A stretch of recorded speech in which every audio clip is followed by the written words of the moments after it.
I really don't know how to start off this video. If you are clicking on this video thinking it's gonna be one of my usuals, no.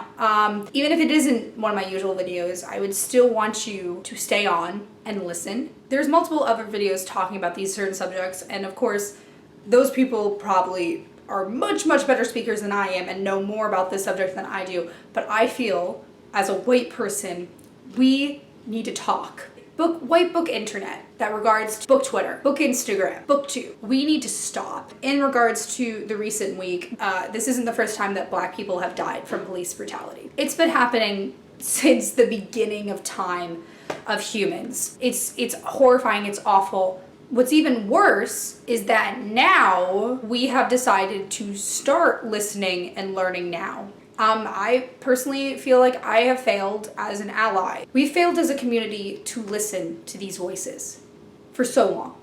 We have failed to read books by Black authors talking about this. We have failed to read books by Black authors. We have failed to read books with Black protagonists. We have failed so many things on the Black community. We have failed so much for them. It's sickening that the only way that we are going to read and accept those books is through violence. I would just deeply apologize for that being the reason why reading more Black books. Because an innocent Black man was held down by a police officer's knees for 8 minutes or 9 minutes straight where he couldn't breathe, or a Black woman sleeping and being shot by policemen who have unjustly walked into her house. I'm sorry. I'm really sorry that that's the only way that we could listen. We hope, hopefully, that can change. That this won't be the one time that we'll listen to these voices. We will continue to listen to these voices, shout, scream, hand them the microphone. Because with our privilege, we can use our privilege to let these voices be heard. And for us to talk about these issues and to read these books is important. Not just during this moment in time, not just this week, for years to come. Because we have to make up for the fact that we haven't been talking about this for years. I want to go into more about how some white people are treating this issue, especially on the book internet. I don't want to focus on real life terms because it's just simple and sweet. Black Lives Matter. I think it's just that simple. But for some reason, it's so hard for people to understand this issue. It's hard to understand that Black people want rights. It's sickening to me. I ranted it a little bit on my Instagram, and I'm probably sure it's gone. So I'm just gonna repeat the rant. For you all that are saying it's too political on your platform to talk about Black Lives Matter, you are part of the problem. You are a part of the problem. When you say that you are saying that it's controversial that innocent Black lives that have been taken away by racism and police brutality is controversial. Minna Reeds did a brilliant video on this, but a quote that I really like, and is mostly like one of the main problems I have when people say this. This isn't political, it's a human right. When the hell has a person's life been political? Why has it become political? Why in your head are people fighting for their freaking rights and their rights to not be shot down in the middle of the street political for you? It's sickening to me that you are saying that your platform, your book, your little pictures of your books are more important than Black lives. And don't tell me that you needed to take the time to research. Why do we have to research about Black Lives Matter? Why would we need to even question that? Why do we even need to educate ourselves on the issue at hand? Hey, Editing Julia here. I want to make a comment.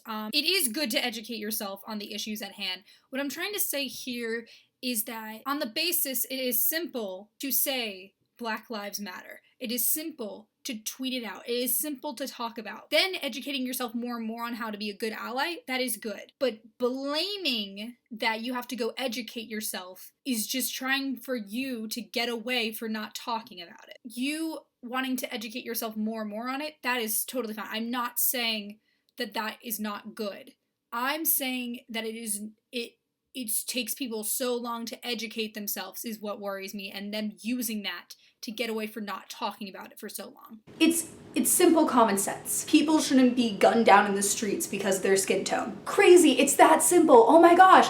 And literally that took me 5 seconds. Like, even if you are wanting to educate yourself more and more on the issue, you could still be like, Black Lives Matter.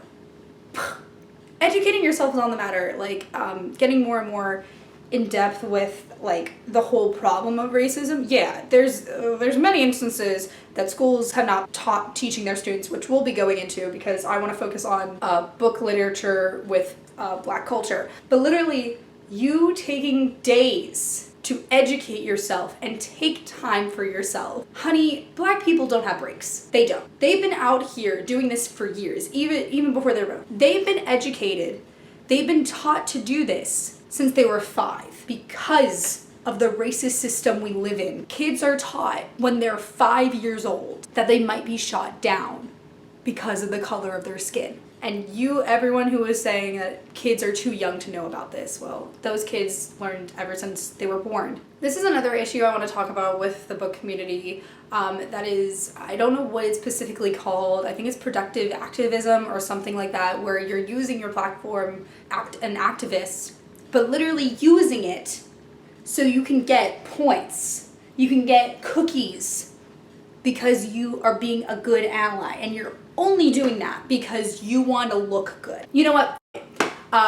Rachel Mallory, you are a terrible person. You have fetishized Black people and are using them for your pity points because you screwed up so much. Taking pictures of a person who is at a visual for a man who has died because of the color of his skin. This person has been to protest, has gotten their eyes tear gassed, and has seen so much violence. The terrible thing that you're thinking is, you know what, I've screwed up so much in the book community, I'm gonna use this to get points back. It's sickening. They're not your trophy. They're not your prize. They're people. That's the whole point of this thing, is that they're people too. And you're just adding to the problem, that you're not seeing them as human. You are not seeing them as people. You are not seeing them as themselves. You are seeing them as your trophy, your way of getting out of the problematic things that you've done. And you've done so much. You've done so many things to so many different people, not just the Black community, but you are screwing this up. I also want to go into Book Outlet. If you guys don't know, Book Outlet is a terrible company that says that Black creators are not family friendly. And because of that, the one Black creator that was their vlogger friend had to resign because they were so disgusted by that company. So a Black voice was taken down because a company was being racist. So if you guys didn't know, I will not be supporting Book Outlet. I want to talk about, I've talked about this a few times on my channel a while ago, probably back in 10th grade, because I was freaking angry about this. And my one friend did a TED Talk on this like a while ago, talking about the representation of people of color in schools and English classes.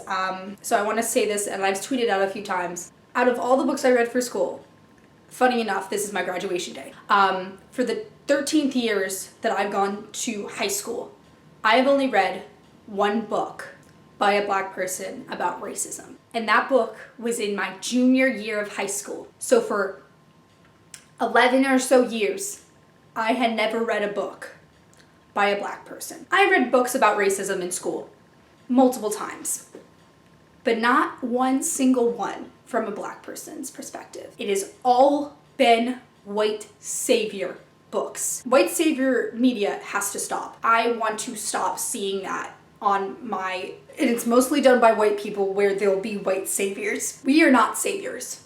I don't want to be a savior of a Black person. I don't want to be that. So for example, white savior tropes, basically saying that Black people can't do anything without white people. In regards to that, Green Book, Blindside, The Help, that's why I recommend you all that when you're looking for films and books that talk about racism, you are going to look for those books and movies that are done by Black creators, because they have what their personal experiences are. They've seen it. They've known it for years. It's awful that they have, but they're using their voice. And what you need to do is elevate it, not put yourself there. I just want to go more about the white savior thing, because I've been pissed off about this. 2019 or 2018 Oscars, there were 2 movies that talked about race. One, Black Klansman, directed by Spike Lee, who was a Black man. Black Klansman talks about a Black police officer in the 1970s and basically how he infiltrated the KKK. Second movie that was done that year, Green Book, is a film about a white guy who drives a Black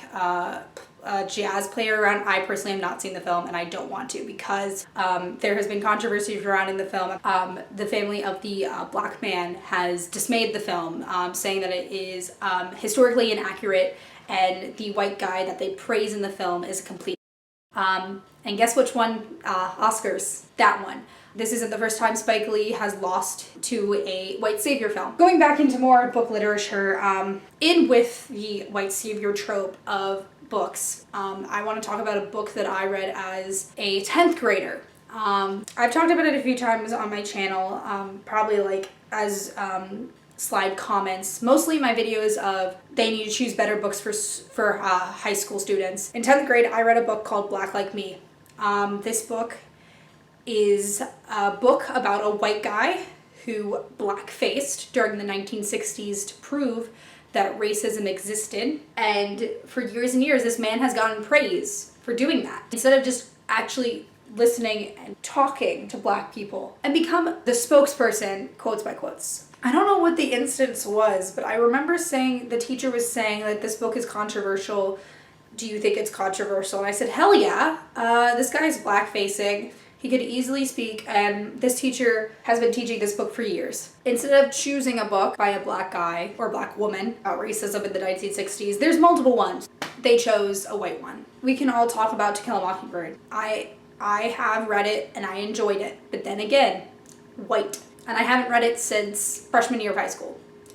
So I don't remember anything. I haven't rewatched the movie, I haven't read the book. I will not be rereading the book, because there's much more important stories of black people, from black people, that I need to read and educate myself on than rereading To Kill a Mockingbird. That goes into more of how some websites and book sites have decided to put books by white people on their sites. No, we should be elevating. You have a platform. You can elevate books that haven't been talked about. Once again, I want to do better.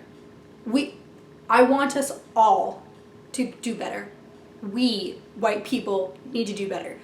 I guess in conclusion of this video, white people, we need to do better. We can't just wait until the next person is murdered to talk about these issues, or to read about them, or to support black creators. We need to be there 24/7, because they have stories to tell and they're talented people. We can't just watch them now. Mayona has a great resource of playlist for black creators. She herself is one. I totally recommend her. It's sad that I even have to have this discussion with myself and for the white community. We just need to listen. Before I end this video, I would like to say that I will be monetizing this video, because all of the AdSense money I get from this video will be going towards Breonna Taylor's GoFundMe page. George Floyd has gotten justice, but she has not. A lot of other black women who have fallen victim to racism and police brutality have not. Black women deserve to be heard. Thank you all for watching.